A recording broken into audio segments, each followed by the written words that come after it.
Guys வணக்கம். இன்னைக்கு Pandian store சீரியலில் என்ன நடந்தது அப்படின்றத பார்க்கலாம். ஸோ ஃபர்ஸ்ட் சீன் என்ன காட்டுறாங்க அப்படின்னு பார்த்தோன்னா, ராஜி, மீனா, கோமதி, அரசி 4 பேரும் கோவிலுக்கு போகிறாங்க. ஸோ இவங்க தங்கமயில் மட்டும் வரல, எனக்கு தலைவலிக்குது நான் வரல அப்படின்ட்டாங்க. ஸோ கோவிலுக்கு போகிறாங்க. கோவிலுக்கு போகும்போது அவங்க கூட ஒருத்தர் இருக்கார் இல்லையா, அவங்களுக்கு சமையலுக்கு எல்லாத்துக்கும் ஹெல்ப் பண்ணுறவர். அவர் சொல்கிறாரு, இந்த கோவிலில் கல்யாணம் ஆகாதவங்க வந்தாங்கன்னா உடனே கல்யாணம் ஆகிரும். அரசி அக்கா நீங்கள் இது நல்லா வேண்டிக்கோங்க, உங்கள் கல்யாணம் நல்லபடியாக நடக்கும் அப்படின்றாங்க. அப்போ கோமதின்னு சொல்கிறாங்க, ஆமாண்டி கல்யாணம் நல்லபடியாக எந்த பிரச்சனையும் இல்லாமல் நடக்கணும்னு வேண்டிக்கோடி அப்படின்னு சொல்லிட்டு கோவிலுக்கு போகிறாங்க. அங்கே கோவிலில் பார்த்தோம் அப்படின்னா அவர் சொல்லியிருக்கார் ஆல்ரெடி, இந்த குன்னக்குடியிலேருந்து இந்த ஃபேமிலி தான் வராங்க அப்படின்னு. அப்புறம் அந்த பூசாரிலாம் சொல்கிறாரு, ரொம்ப நல்லது, விசேஷம் கோவில் விசேஷ டைமில் நீங்கள் வந்திருக்கீங்க, இப்போ அந்த நீங்கள் பூஜை பண்ணுறது ரொம்ப நல்லது அப்படின்னு சொல்லிட்டு அர்ச்சனைலாம் பண்ணுறாங்க. அர்ச்சனைலாம் பண்ணி முடிச்சுட்டு சரி வீட்டுக்கு கிளம்புறாங்க. அப்போ நம்மளோட கோமதியெல்லாம் கொஞ்சம் முன்னாடி போயிட்டுருக்குறாங்க. கரெக்டாக அந்த நேரம் நம்மளோட ராஜி கண்ணில் ஒரு பேனர் படுது. என்ன அப்படின்னு பார்த்தோன்னா, நடன போட்டி நடக்க போதாம். அந்த கோவில் திருவிழா நடக்குது இல்லையா, ஸோ நடன போட்டி நடக்க போகுது. ஸோ ஒரு டான்ஸ் காம்படிஷன் அப்படின் போது ஃபர்ஸ்ட் ப்ரைஸ் அதுக்காக வின் பண்ணுறவங்களுக்கு car, second prize bike, third prize ring, golden ring என்னமோ தராங்க. ஸோ இதை பார்த்து ராஜி ஷாக் ஆகுறாங்க. பார்த்துட்டு அவர்கிட்ட கேட்குறாங்க, கூட ஒருத்தர் ஹெல்ப்புக்கு இருக்கார் இல்லையா, அவர்கிட்ட கேட்குறாங்க, என்னங்க இது எல்லா ஊர்லேயும் ப்ரைஸ் தரேன் அப்படின்னா அண்டா குண்டா ஏதாவது ஒரு தங்க நாணயம் வெள்ளி நாணயம்னு கொடுப்பாங்க, உங்கள் ஊரில் கார் பைக்குலாம் என்ன போட்டிருக்காங்க, ஏதாவது பொம்மை கார் தருவாங்களா அப்படின் போது, அம்மா அப்படியெல்லாம் கிடையாது, நல்லா பாருங்கள் எம்எல்ஏ அவர் கொடுக்குறாரு, அது மட்டும் இல்லாமல் 25வது வருஷம் இது, அதனால கண்டிப்பாக கொடுப்பாங்க, வின் பண்ணுறவங்களுக்கு ஃபர்ஸ்ட் ப்ரைஸ் கார் கொடுப்பாங்க, செகண்ட் ப்ரைஸ் பைக். அதாவது இதை ஏன் ராஜி இந்த அளவுக்கு பார்க்குறாங்க அப்படின்னா, அன்றைக்கே கதிர் பார்த்தார் இல்லையா பேப்பரில் ஒரு பைக்கை பார்த்துட்டு இந்த பைக் இருந்தால் நல்லாயிருக்கும் அப்படின்னு யோசிச்சாரு. ப்ளஸ் அவரோட சைக்கிள் எப்போ பாரு பங்க்சர் ஆகுது, ஒழுங்காக வேலைக்கு போக முடியல, அவர் கஷ்டப்படுறாரு இல்லையா, ஸோ தான் அதில் எப்படியாவது பார்ட்டிசிபேட் பண்ணி அவனுக்கு ஒரு பைக் வாங்கி கொடுத்துட முடியுமா அப்படின்ற மாதிரி ஒரு ஆசையில் இருக்காங்க. ஸோ இவர் சொன்னதும் உண்மையாகவே பைக் தருவாங்களா அப்படின்னு மறுபடியும் கேட்குறாங்க. கண்டிப்பாக நீங்கள் ஜெயிச்சிங்க அப்படின்னா தருவாங்க. சார் நான் மட்டும் கொஞ்சம் டான்ஸ், அந்த பையன் சொல்கிறார், நான் மட்டும் டான்ஸ் தெரிஞ்சிருந்தா நானும் ஆடி இருப்பேன்க்கா, ஏன்னா வெளியூர்லேருந்தெல்லாம் கண்டிப்பாக ஆடுவாங்கக்கா அப்படின்னதுமே ராஜி மைண்ட் அங்கே போயிடுச்சு. சரி நம்ம ஓரளவுக்கு ஆடுவோம், இதை வச்சு எப்படியாவது மேட்ச் பண்ணி ஆடி கதிருக்கு ஒரு பைக் வாங்கி கொடுத்துட்டா நல்லா இருக்குமே அப்படின்ற மாதிரி யோசிச்சுக்கிட்டு வீட்டுக்கு வந்துடுறாங்க. அண்ட் அடுத்த சீனில் என்ன காட்டுறாங்க அப்படின்னா, நம்ம பழனி அண்ட் சுகன்யாவை தான்.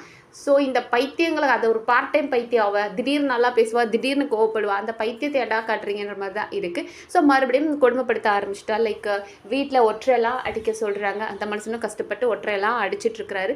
மறுபடியும் உடனே என்ன ஒரு வேலையை சீக்கிரம் செய்ய மாட்டியா, இப்படி தான் பண்ணிகிட்ருப்பியா அப்படின்ற மாதிரி திட்டுறாங்க. அப்போ நம்ம பழனி கேட்குறாரு, இங்கே பாருமா எனக்கு வீட்டில் வேலை செய்கிறது ஒரு பிரச்சனையே கிடையாது, ஆனால் நான் கடைக்கு போகணும், நான் கடைக்கு போகலன்னா மச்சா என்னை திட்டுவாங்க அப்படின்போது, ஆமாம் அந்த 10க்கு 10 கடை இருக்குது, அந்த கடையில் 4 பேர் உட்காந்து வேலை செய்யணும், ஆனால் இவ்வளோ பெரிய அரண்மனையை இங்கே நான் மட்டும் மெயின்டைன் பண்ணணுமா, உங்கள் அக்கா தான் அறிவில்லாமல் இவ்வளோ பெரிய வீட்டை என்னை பார்த்துக்க சொல்லிட்டு போயிட்டாங்க இல்லையா, நான் எப்படி தனியாக மேனேஜ் பண்ண முடியும், அப்படி நான் ஒழுங்காக வேலை செய்யலைனாலும் இந்த வீட்டை பார்த்துக்கல அப்படின்னு சொல்லுவாங்க, அதனால் கூட இருந்து ஹெல்ப் பண்ணுங்க அப்படின் போது, யோ தொல்லை பண்ணாத, எனக்கு அங்கே வேலைக்கு நான் போய் ஆகணும், நீ ஒரு வேலையும் செய்ய வேண்டாம் நீ அப்படின் போது, நான் வேலை செய்யலைன்னா யார் சமைப்பா அப்படின்னு, நீ சமைக்கவே வேண்டாம் நான் ஹோட்டலில் வாங்கி தரேன் அப்படின் போது, அப்போ நேற்று மட்டும் எங்கள் மச்சம் ஏதாவது சொல்லுவாருன்னு சொன்னீங்கன்னு போது, நான் என்ன வேணாலும் சொல்லி சமாளிச்சுக்கிறேன், என்னை விடு, நான் இப்போ வேலைக்கு போகணும் அப்படின்றாங்க. அவருக்கு அங்கே கடையில் போகணும் என்ன டெலிவரி இருக்குது, கடையை பார்க்கணும், ஸோ இவ்வளோ ப்ரெஷர் இருக்குது. பட் இவங்க அதை புரிஞ்சிக்காம அவங்களோட இன்டென்ஷன் என்ன அப்படின்னா, நம்மளோட சுகன்யாவோடது, உன் அண்ணன் தான் உனக்கு கடை வச்சு தர, உனக்கு வேறு ஏதாவது ஒரு பிஸ்னஸ் வச்சு தர, அந்த பெரிய வீட்டில் உனக்குன்னு ஒரு வண்டி எல்லாமே அவன் வாங்கி தரேன்னு சொன்னால், அதை விட்டுட்டு நீ அக்கா வீடு தான் முக்கியம், நீங்கள் வந்தல அப்போ இங்கே கஷ்டப்படு, அவங்களுக்கு அதுதான் உங்கள் அண்ணன் உனக்கு ஒரு லக்ஸுரி லைஃப் கொடுக்குறேன்னு சொன்னா, ஆனால் அதை விட்டுட்டு எங்கள் அக்கா வீட்டில் தான் இப்படி எடுப்படியாக நிற்பேன்னு சொன்னால, அப்போ எனக்கும் நீ எடுப்படியாக நில்லு, உனக்கு கொஞ்சம் கூட வெக்கமாகவே இல்லையா, உன் பொண்டாட்டி உன்னை நிற்க வச்சு கேள்வி கேட்குறான்ற அறிவில்லை, உன் பொண்டாட்டி இந்த வீட்டில் கஷ்டப்படுறன்றது இல்லாமல் எங்கள் அக்கா வீடு தான் முக்கியம், நீங்கள் வந்தல அப்போ நீ நல்லா அனுபவி அப்படின்றாங்க. ஐயோ உன் தொல்லை என்னால் தாங்க முடியல அப்படின்னு இவங்க பேசிகிட்டு இருக்காங்க. உடனே இவங்க சுகன்யாவும் ஒன்றை போய் என் தலையில் கட்டி வச்சு எனக்கு ஒன்று போய் தள்ள வழியாக இருக்குது அப்படின்ற மாதிரி பேசிகிட்டு இருக்கும் போதே கரெக்டாக நம்ம சரவணன் வந்துடுறாரு. சரவணனை பார்த்ததுக்கப்புறம் உடனே நம்மளோட சுகன்யா ஐயோ ஏங்க இதெல்லாம் செய்கிறீங்க, பாரு சரவணா உங்கள் மாமா சொன்னால் கேட்கவே மாட்டுறாங்க, கோபமாக சொன்னால் தான் கேட்குறாங்க, நீங்களாம் இந்த வேலையை செய்ய வேண்டாம், நீங்கள் கடை வேலையை மட்டும் செஞ்சால் போதும் அப்படின்னு சொல்லிட்டு உள்ளே போயிடுறாங்க. அப்போ நம்ம சரவணன் பார்த்துட்டு இருக்காரு, நடி நடி அப்படின்ற மாதிரி அவர் பார்த்துட்டு இருக்காரு. அப்போ நம்ம பழனி கேட்குறாரு, ஒன்றுமே புரியலைல்ல உனக்கு அப்படின்போது, மாமா எனக்கு எல்லாம் புரியுது, அம்மா வரட்டும் நம்ம எல்லாத்தையும் பேசிக்கலாம் அப்படின்போது பழனி சொல்கிறார், ஐயோ வேண்டாம் வேண்டாம், அக்காக்கெலாம் தெரிய வேண்டாம், தெரிஞ்சால் கஷ்டப்படுவாங்க, நம்ம சமாளிச்சுக்கலாம் விடு அப்படின்ற மாதிரி போயிடுறாரு. அண்ட் அடுத்த சீனில் என்ன காட்டுறாங்க அப்படின்னா, நம்மளோட ராஜ்யா ஆழ்ந்த யோசனையில் இருக்காங்க, எப்படியாவது இதை அடித்து பைக்கை வாங்கிடணுமே, நம்ம நல்லா டான்ஸ் பண்ணுவோம், நம்ம ஏதாச்சும் எப்படியாவது வாங்கிடணும் அப்படின்னு யோசிச்சுட்டு இருக்காங்க. அந்த நேரம் நம்மளோட மீனா அண்ட் அரசி வராங்க. வந்ததுக்கப்புறம் நம்ம மீனா வா அங்கே ஒரு ஆறு இருக்குது போய் பார்த்துட்டு வரும்போது, அக்கா அதெல்லாம் இருக்கட்டும், நீங்கள் ஒரு பேனர் பார்த்தீங்களாக்கா, கோவிலில் ஒரு டான்ஸ் காம்படிஷன் கண்டக்ட் பண்ணுறாங்களாம், அதில் வின் பண்ணால் first prize car, second prize பைக்லாம் போட்டுருந்துச்சு பார்த்தீங்களாக்கா அப்படின்போது, நம்ம மீனாக இருந்துட்டு எனக்கு புரியலை, நீ போய் டான்ஸ் ஆட போறியா அப்படின்போது, ஆமாம் முயற்சி பண்ணி பார்க்குறதுல என்னக்கா அப்படின்றாங்க ராஜி. ஒரு லேடி மைக்கேல் ஜாக்சன் அப்படின்றது எனக்கு தெரியும் தான், ஆனால் வந்த இடத்துல இதெல்லாம் பண்ண முடியுமா, கிடைக்குமா ப்ரைஸ்லாம் அப்படின்போது, அதெல்லாம் என்னக்கா நம்ம ட்ரை பண்ணி பார்த்தா தானேக்கா தெரியும் அப்படின்றாங்க.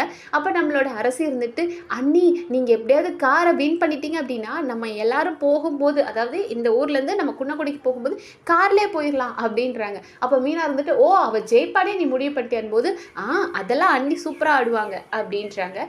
ஸோ மீனா சொல்கிறாங்க, நீ ஆசைப்படுறியா ராஜி அப்படின்போது, ஆமாக்கா எப்படியாவது வின் பண்ணால் நமக்கு அது ப்ரைஸ்லாம் கிடைக்கும்லக்கா அப்படின்போது, சரி நீ ஆசைப்பட்டுட்ட, ஆனால் அத்தை அமைதியாக இருக்கிற அத்தை 3 மாமாவுக்கு சமம் தனியாக இருக்கும்போது நீ இதை எப்படியாவது பேசி கன்வின்ஸ் பண்ணும், சரி வா போய் அத்தைக்கிட்ட பேசும் அப்படின்ட்டு போகிறாங்க. அங்கே பார்த்தா நம்மளோட கோமதி கால் வலியில் அப்படியே மருந்து போட்டு தேய்ச்சிட்டு இருக்காங்க. அப்போ நம்மளோட மீனா ஐடியா கொடுக்குறாங்க, போ அத்தைக்கு கால் தேய்ச்சி விடு அப்படின்னு. ஸோ உடனே நம்மளோட ராஜி வந்துட்டு, அத்தை கால் வலிக்குது அத்தை, இருங்க நான் உங்களுக்கு காலை தேய்ச்சி விடுறேன் அப்படின்னு கால் தேய்ச்சி விடுறாங்க. அத்தை ஒத்தடை ஏதாவது கொடுப்போமா அத்தை, கால் வலிக்குதுண்ணா அப்படின்னு சொல்லிட்டு ஒத்தடம் ஒத்தடை ஏதாவது வைக்கணுமான்னு கேட்குறாங்க. அப்புறம் ராஜி கேட்குறாங்க, அத்தை உங்கள் சாரீ சூப்பராக இருக்கத்தை, புது சாரியா அப்படின்னதுமே நம்ம கோமதி புரிஞ்சிருச்சு, ஏலி ஏன் இப்படி ஓடிட்டுருக்கு அப்படின்றது மாதிரி புரிஞ்சுட்டு, அம்மா நான் இது காலையில் 7 மணிலேருந்து கட்டிகிட்ருக்கேன் இந்த சேலையை, இப்போ 11 மணிக்கு தான் இந்த சேலை நல்லா இருக்குன்னு உன் கண்ணுக்கு தெரியுதா, சரி உனக்கு ஏதோ தேவைப்படுது அதுக்காக தான் நீ எனக்கு இந்த அளவுக்கு சோப்பு போடுறேன்னு தெரியுது, என்ன விஷயம் சொல்லு, உனக்கு என்ன தேவைப்படுது அப்படின்னு சொல்லும்போது நம்மளோட ராஜி சொல்கிறாங்க, அத்தை கோவிலில் ஒரு பேனர் வச்சுருந்தாங்க, நடன போட்டி இருக்குது பார்த்தீங்களா அப்படின்போது, ஆமாம் நடன போட்டி இருக்குன்ற பேனரையும் பார்த்தேன், அதை நீ வெறிக்க நின்று பார்த்துட்டு இருந்ததையும் நான் பார்த்தேன் அப்படின்போது, அத்தை நான் அதில் பார்ட்டிசிபேட் பண்ணட்டுமா அத்தை அப்படின்றாங்க. உடனே நம்மளோட கோமதி இருந்துட்டு, இதை தான் கேட்குறதுக்கு எனக்கு கால் அமைக்கி விடுறேன் ஒத்தனை வைக்கிறேன் அப்படின்லாம் சொன்னியா, இதை நீ ஸ்ட்ரைட்டாகவே கேட்டிருக்கலாமே அப்படின்னு சொன்னதுமே மீனா இருந்துட்டு, அத்தை பாரு நம்ம என்ன கேட்க வரோன்னு புரிஞ்சுக்கிட்டாங்க, கண்டிப்பாக அத்தை நமக்கு ஹெல்ப் பண்ணுவாங்க அப்படின்னதும் நம்ம ராஜ்யம் ரொம்ப சந்தோஷமா, அத்தை அப்போ நான் பார்ட்டிசிபேட் பண்ணட்டுமா அத்தை அப்படின்னதுமே டக்குன்னு நம்ம கோமதி அடுத்த ஃபேஸ்க்கு போயிட்டாங்க. என்னடி நினச்சிட்டு இருக்க, நம்மளே இங்கே எவ்வளோ பிரச்சனையில் வந்திருக்கோம், இங்கே கோவிலுக்கு நம்ம ஜாலியாக வந்திருக்கோமா, மன நிம்மதிக்காக வந்திருக்கேன், எத்தனை பிரச்சனையை தாண்டி இங்கே வந்திருக்கேன், உங்களை நல்லபடியாக நான் வீட்டுக்கு கூட்டிகிட்டு போகணும், இப்போ நம்ம வீட்டில் ஏதோ ஒரு ஃபங்க்ஷன் நீ டான்ஸ் ஆடினா அப்படின்னா அது ஓகே, ஆனால் இங்கே தெருவில் நின்று உட்காந்து ஆடிட்டுருப்பியா, மாமாக்கு தெரிஞ்சால் என்ன நடக்கும் தெரியுமா, உங்களை கூட்டிகிட்டு வந்த மாதிரி நான் கூட்டிகிட்டு போகணும், இங்கே பார் இந்த தேவையில்லாத வேலையெல்லாம் வச்சுக்காதீங்க, நீ எதுக்கு இங்கே வந்தியோ வந்தமா கோயிலில் சாமி கும்பிட்டோமா கிளம்புனான்னு இருக்கணும், அதை விட்டு ஏதாவது ஒரு வேலை செய்யணும் அப்படின்னு நினச்சிங்கன்னா என்னோட சுயரூபத்தை நீங்கள் பார்ப்பீங்க, தாங்க மாட்டீங்க, பெசாமல் இருந்துக்கோங்க அப்படின்ற மாதிரி பயங்கரமாக மிரட்டி விட்டுடுறாங்க. ஸோ நம்மளோட ராஜி இதில் எப்படினாலும் பார்ட்டிசிபேட் பண்ணுறாங்க, ஆப்வியஸாக பார்ட்டிசிபேட் பண்ணுவாங்க, கதிருக்கு பைக் அடிச்சு கொடுப்பாங்க. ஏன்னா நம்ம ஒரு குறிக்கோளை நோக்கி போயிட்டு இருக்கும்போது அதுக்கு பின்னாடி எத்தனை தடைகள் வந்தாலும் அதை உடைச்சிட்டு போகுவோம், அதே தான் ராஜ்யம் நினைக்கிறாங்க. ஏன்னா எனக்காக கதிர் எவ்வளவோ சாக்ரிஃபைஸ் பண்ணுறான், அவனுக்காக நான் இதில் எப்படினாலும் பண்ணுவேன் அப்படின்னு கண்டிப்பாக பண்ண போகிறாங்க. பட் அது எவ்வளோ சேலஞ்சிங்காக இருக்க போகுது அப்படின்றதா செம்மையாக இருக்க போகுது. ஸோ ராஜி என்னடா இவங்க இப்படி சொல்லிட்டாங்களே அப்படின்னு யோசிச்சுட்டு இருக்காங்க. அண்ட் அடுத்த சீனில் என்ன கட்டுறாங்க அப்படின்னு பார்த்தோன்னா, நம்மளோட தங்கமயில். ஸோ தங்கமயில் வந்து சரவணனுக்கு கால் பண்ணுறாங்க, அவர் கட் பண்ணி விடுறாரு, வாய்ஸ் மெசேஜ் போடுறாங்க, மாமா என்கிட்ட பேச மாட்டீங்க அப்படின்னு வாய்ஸ் மெசேஜ் போடுறாங்க, அதுக்கும் அவர் ரிப்ளை பண்ண மாட்டுறாரு. ஸோ தங்கமயில் உடனே அவங்க அம்மா பாகியமுக்கு கால் பண்ணும்போதே அழுகுறாங்க. அப்போ அவங்க இவங்க இருந்துட்டு பாகியம் வந்துட்டு, என்னாச்சுடி மாப்பிள்ளை அவங்க வீட்டில் எல்லாத்தையும் சொல்லிட்டாங்களான் போது, வீட்டில் எல்லாருக்கிட்டையும் சொல்லலாமா, ஆனால் என்கிட்ட பேச மாட்டுறாங்க, நான் கால் பண்ணால் கட் பண்ணுறாங்க, மெசேஜ் பண்ணால் ரிப்ளை பண்ண மாட்டுறாங்க, எனக்கு என்ன பண்ணுறதே தெரிலம்மா அப்படின் போது அவங்க சொல்கிறாங்க, நடந்தது பெரிய சம்பவம், நீ ஹோட்டலில் போய் வேலை பார்க்குறேன்னு அவங்களுக்கு தெரிஞ்சது பெரிய விஷயம். ஆனால் அதையும் அவங்க வீட்டில் மறைச்சி இப்போ அவங்க அதை டைஜஸ்ட் பண்ணுறதுக்கு அவங்களுக்கு கொஞ்சம் டைம் எடுக்கும்ல. விடு, பேசாமல் எங்கே போயிடுவாங்க, அதை எப்படி உங்ககிட்ட பேசாமல் இருப்பாங்க, பார்த்துக்கலாம் விடு அப்படின்றாங்க. அப்போ இவங்க பேசிகிட்டு இருக்கும்போதே மறுபடியும் சரவணன் யோசிக்கிறார், ஏதோ அவங்கள பேசலாம், அவங்கள திட்டுறதுக்காக கால் பண்ணலாம் அப்படின்னு தங்கமயிலுக்கு கால் பண்ணுறாரு. அது தங்கமயிலுக்கு ரொம்ப ஹாப்பியாக இருக்குது. அம்மா கூட பேசிகிட்டு இருக்கும்போது கால் வெயிட்டிங்கில் அவர் வருது. அம்மா நீ கட் பண்ணுமா, அவங்க தான் கால் பண்ணுறாங்க, நான் பேசுகிறேன் அப்படின்றாங்க.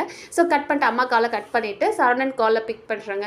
ஏன் மாமா என்கிட்ட பேச மாட்டீங்க, கால் பண்ணாலும் கட் பண்ணுறீங்க, மெசேஜ் பண்ணாலும் ரிப்ளை பண்ண மாட்டீங்க அப்படின்னு கேட்டுட்ருக்காங்க. அதோட இன்றைக்கி எபிசோட் முடிச்சிட்டாங்க. ஸோ பார்ப்போம் நாளைக்கு எபிசோடில் வேறு என்னென்ன இன்ட்ரெஸ்டிங்காக நடக்குதுன்றது அடுத்தடுத்த வீடியோவில் பார்க்கலாம். நன்றி.